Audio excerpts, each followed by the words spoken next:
Galera, minha lavadora está fazendo barulho, gente, olha. Olha isso, gente, olha. Olha aí o barulho.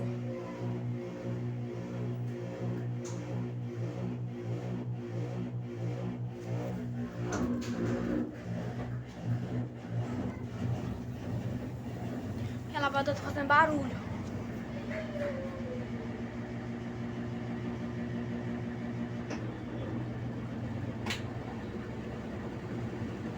Mas centrifugar até que ela vai normal.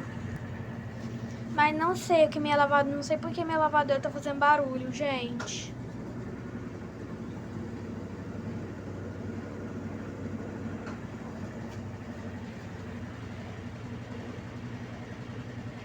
Eu não sei porquê. Enfim, gente, eu vou ver se consigo chamar um técnico. Eu escolhi Brastemp, eu gosto da Brastemp porque a loja tá técnica só conserta Brastemp Cons. Enfim, vou ver se consigo chamar a técnica aqui. E vou ver se eles conseguem resolver esse barulho. Ver se eles conseguem resolver esse barulho. Minha lavadora tá fazendo barulho. Minha Brastemp 12 quilos tá fazendo barulho. Uma BWK12, ela tá fazendo barulho. Isso é assim. Assim dá pra fazer. Mais ou menos assim, gente. É assim que dá pra fazer minha lavadora. Não sei o que tá acontecendo com ela. Minha toalha. Minha toalha recém-lavada da BWK.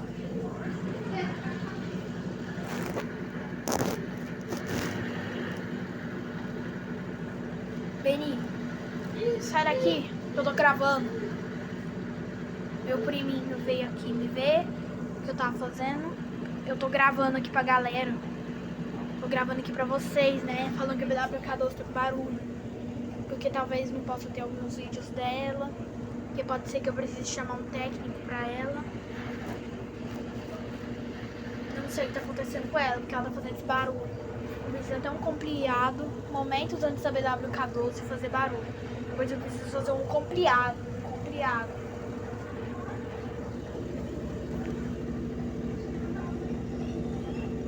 Essa sacolinha aí eu pus na tampa do esgoto. Pra impedir que saia barata, pra não ver aquela mentirosa de novo. Barata.